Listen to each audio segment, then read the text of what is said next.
Okay, Dad. So, when all that was settled down after about a year or so, I gave up my deferment and went into the Army and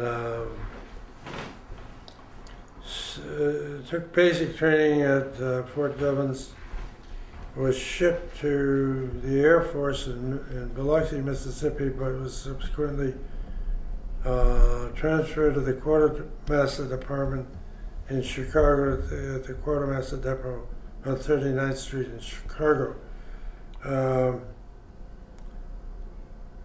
My mother died while I was in the Army, and my father was devastated and used his influence to get me discharged so that I could get back and Alice and I take care of him and me take over the production functions of the business.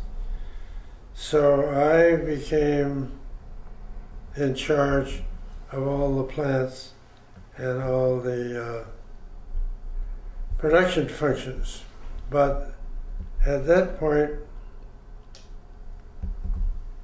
the Army didn't need dehydrated potatoes anymore, so the question arose what to do. We did canned potatoes for a while, which was not a very good business. But at that time, instant mashed potatoes were being produced as granules in Idaho, principally, again, by the Simplot Company. You could not make granules out of Maine potatoes. So the Eastern Regional Laboratory did research on how you could make a dry mashed potato or an instant mashed potato out of Maine potatoes.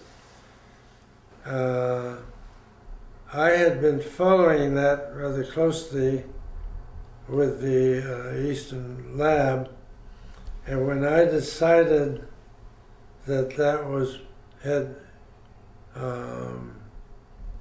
commercial possibilities, I worked with the lab to develop a process at the Heartland plant where we had previously had the dehydrator, and transferred the technique to Heartland, where our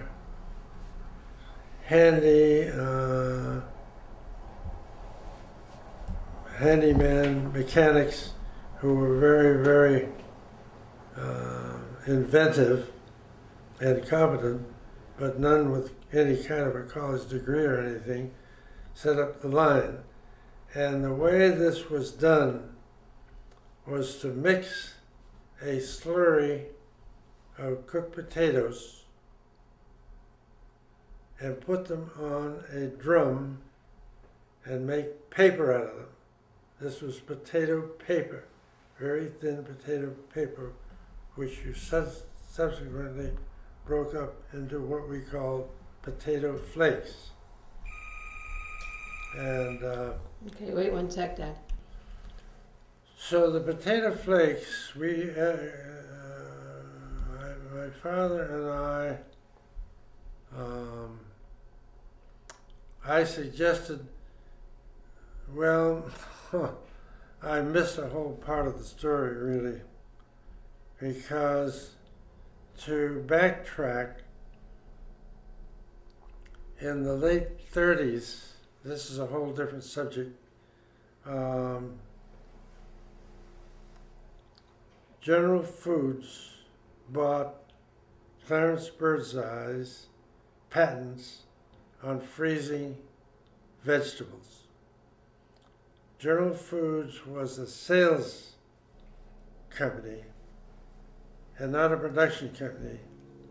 So if they now had the patents, they had no way to produce them.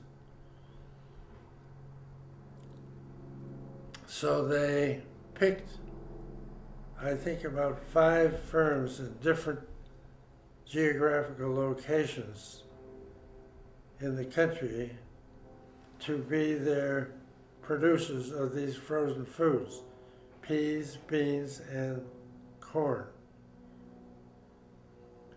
And my father succeeded in getting them to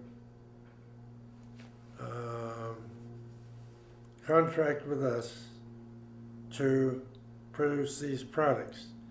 And I would say that was in the late 30s, probably 36, 7, 8 or something like that. And we did this as co-packers, which really was almost a cost-plus deal. We would make a budget to produce the product, go to New York to General Foods headquarters, get the budget approved, and then we would get a markup or a fee for producing the product.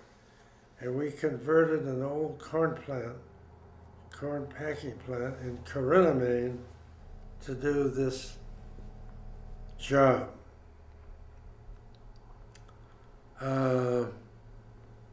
So that went along as a companion to the canning and other businesses, but the relationship to the potato flakes was that we took the co-packer concept to first to I know the name of the company. Anyway, a European company, but they did not want to do it. And then we went to the Borden company, and Borden was looking for new products. So Borden contracted with us to make potato flakes. And potato flakes are still on the market today. They are widely made, particularly in Idaho. There's a lot made in Idaho. But they're in the market, and it's my impression that there are more potato flakes in the market now than potato granules. In fact, I don't know of any potato granules, so I don't know to what degree potato flakes may have replaced granules in the retail instant potato market. So anyway, that went on, and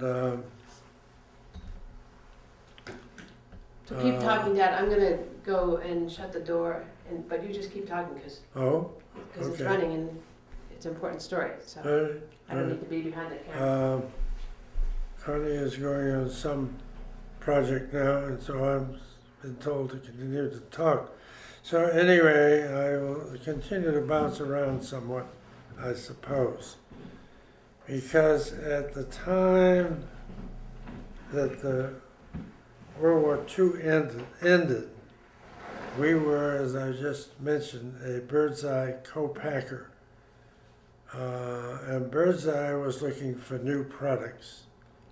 We were in the baked bean business with Monmouth Candy Company, so we suggested baked beans to them. We froze baked beans for them, but the market was not there. In the meantime, my father said to Fran Saunders, who was our, at that point, Director of Quality Control, Research and Development, and so forth and so on, and I was back from the Army, he suggested that we freeze, what was it? That we can French fries, that's right. Well, canned French fries didn't work, obviously, because they were just terribly soggy, and I mean, it just didn't work. But Fran, in the meantime, while canning French fries, said, well, let's freeze some. So he froze some, and we reheated them, and they were excellent. It seems that freezing toughens the starch granules in the potato so that you can freeze it and reheat it and not have the granules burst. If you freeze a potato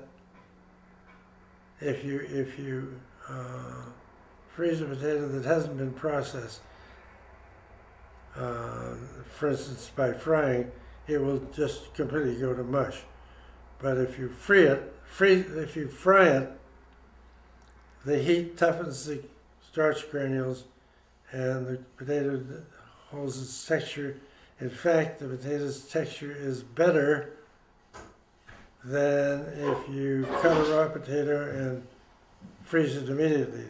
The heating and the freezing is what does the job on the potatoes. So the texture is even better on a frozen French fry than on a fresh-made French fry. So we took that to Bird's Eye, and under my direction, Fran and I working together, we produced a couple of very minimal test quantities, and Bird's Eye decided that it was a viable project, and we continued. We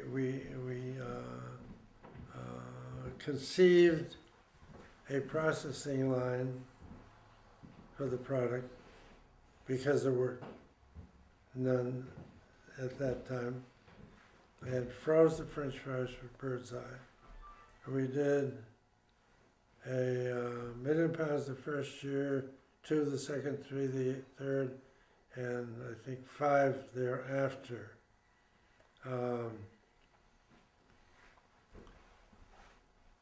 There was a great debate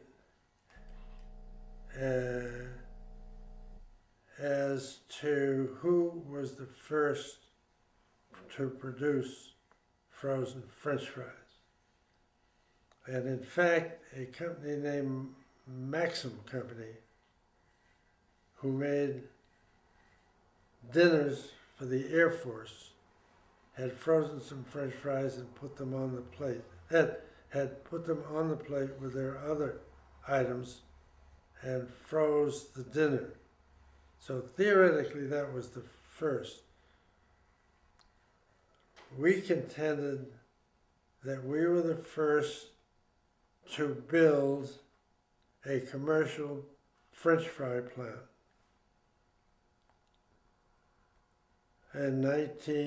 We made our first processing run in January, starting in January 1947. And I was in charge of building the plant and the whole thing.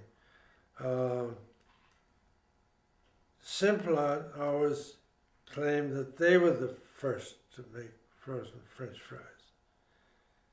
We argued with them on that, and subsequently their research director, Ray Kuhlman, wrote us a memo agreeing that we were the first to produce frozen French fries. We thought, let's see, peas were, I think peas at that time, frozen peas were 32 million pounds. We thought if French fries ever got to that level, it would be something really amazing.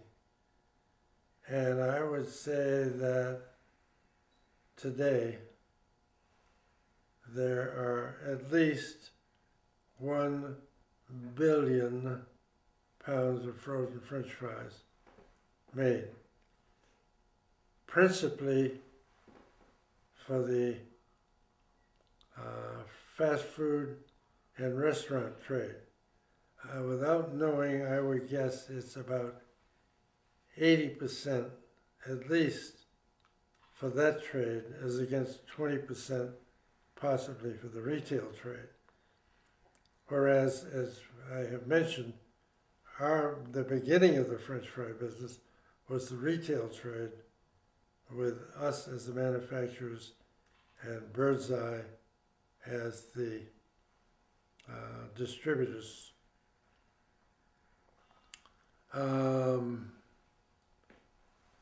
So that my father wrote a pamphlet called QIFPO, Quiffpo,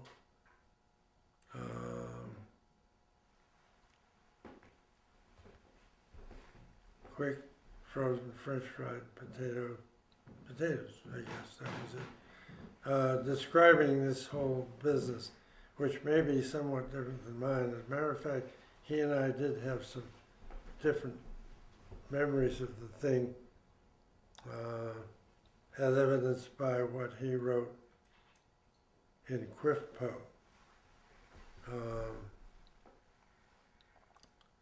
But anyway, we were potato processors by that time, in potato flakes and frozen French fries in a basically non-competitive, non-extensive potato growing area. And that was because we located our potato processing with our vegetable canning plants rather than where the potatoes were. There were some potatoes in central Maine, but not enough to supply the plants. So we had to establish a major procurement operation in Aroostook County, Maine, Holton being our base.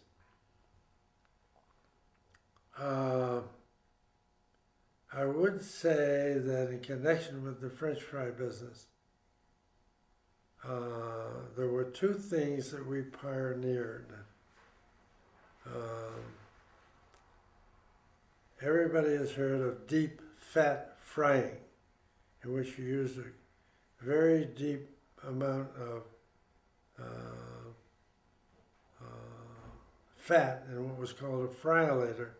You loaded the potatoes into a basket and dipped them in there and froze, and then took them out and froze them, as the restaurants fry potatoes today. Same thing. But we again decided that that was no way to have a commercial operation. So we developed, together with the gas company in Portland, Maine, and the Lever Brothers Company, continuous fryers that used just enough fat to cover the potatoes. And that meant that the potatoes used the amount of fat in the fryers. We had a complete turnover about, I think, once an hour. I'm not sure which it was, but we had a complete turnover. So the fat was continually fresh in our fryers and was not broken down, which happened in the continuous long-term heating of the deep fat fryers. And therefore, the fat on our potatoes was very stable and not subject to rancidity, both because it was very fresh and it contained antioxidants in it, and because, of course, it was frozen.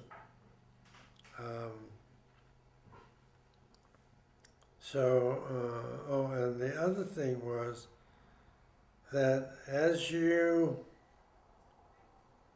store a potato through the winter at cold storage, to keep them from deteriorating and therefore be marketable during the winter, they had to be stored at cold temperatures. The plain fact of the matter was that temperatures below 50 degrees turned the starches to sugars, and the sugars, when fried at 300 plus degrees, turn a dark brown, which everybody has probably seen. We knew from all of our experience in vegetable processing that one, this would be a terrible defect, and two, that we would need a continuous color. We couldn't have a spring come, a fall color which would be very blonde and light brown, golden maybe, and progressively darker and very uneven darkness. So we had to do something about that. We decided, I've forgotten just who, why, when, and where, that we would store our potatoes at 50 degrees so that the starches did not change to sugars. We would treat them with sprout inhibitors because at that temperature, they would decide that it was time to grow, it would grow sprouts. But a sprout inhibitor had been invented, so we could store them at 50 degrees, keep a certain humidity in the storage shed, and have them sprout inhibited. My father suggested that we then, because of the absolute need in the food processing industry, maniacal need for consistency of shape, color, and this, that, and the other thing, that we would have to make potatoes, French fried potatoes, for the whole season from October to June of the same color.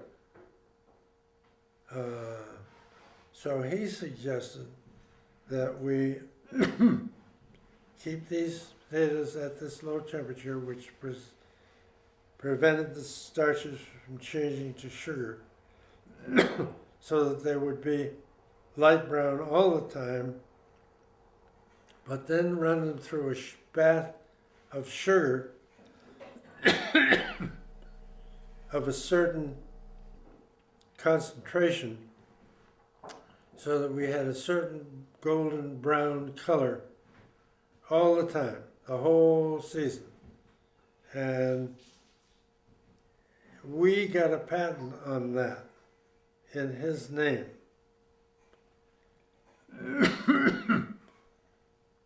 He was very proud of that patent, and somebody, I've forgotten who it was, infringed the patent. And it was my father's pride and joy to sue the company that infringed our patent.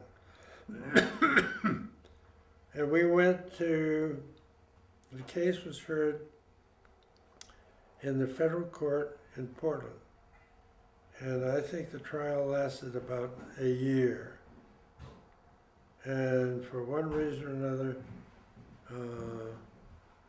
the patent was declared null and void. So the process that we invented, both the frying process and the sugar coating process, we pioneered, and we pioneered the building a plant and producing the frozen French fried potatoes, which, as I say, was 1 million pounds in 1947, and I believe at least 1 billion pounds today.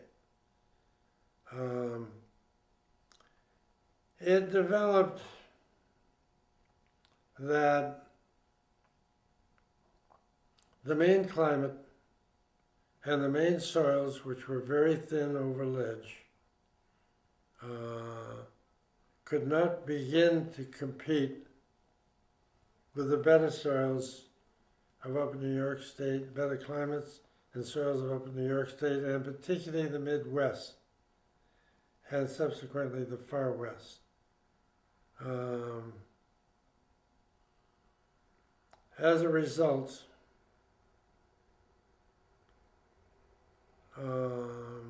we slowly terminated the canning of vegetables. Corn was the last one to go.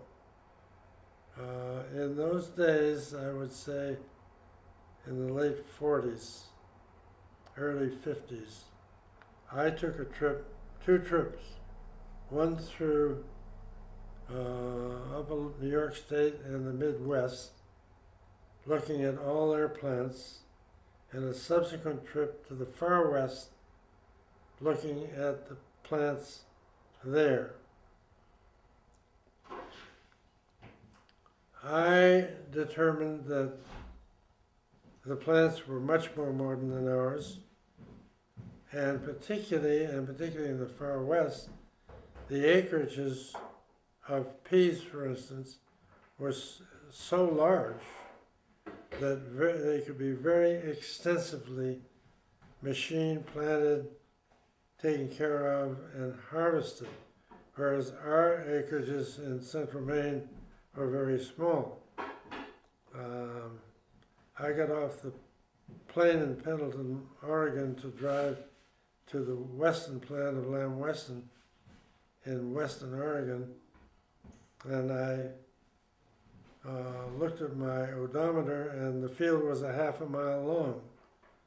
In Maine, our average size was something like 5 acres. Their average size was hundreds and hundreds of acres, so their economics were far, far superior to ours, and they were far more competitive to ours, including the freight rate. Same thing was in the Midwest, Wisconsin and Minnesota and Illinois. I came back and made a report to the Maine Cannabis Association and said, "Gentlemen, you are out of business. This is it. I've been there, I've seen it. They are more modern. They have much longer seasons than we have. They don't get killed with frost like we do. And they have much larger acreages and much longer seasons. And Central and Maine can no longer compete. They had been in the business for 50 and 60 years, and of course they didn't believe me and stuck with it. But finally, one by one, closed up their plants and stopped canning corn, string beans. We were the only pea canners, but everybody went out of business. The whole industry, along with the woolen industry, the lumber industry in Maine, came to a halt. So let's see, I probably left out some things, but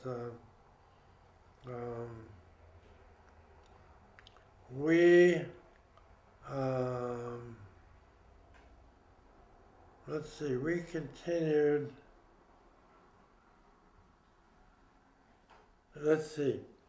we taught Birdseye wanted to make their own French fries. So they had a pea freezing plant in Caribou, Maine, and they thought it would be nice to be able to have winter, for obvious reasons, winter processing there, and that was potato country, whereas we weren't. So we taught them the whole business of how to make frozen French fries.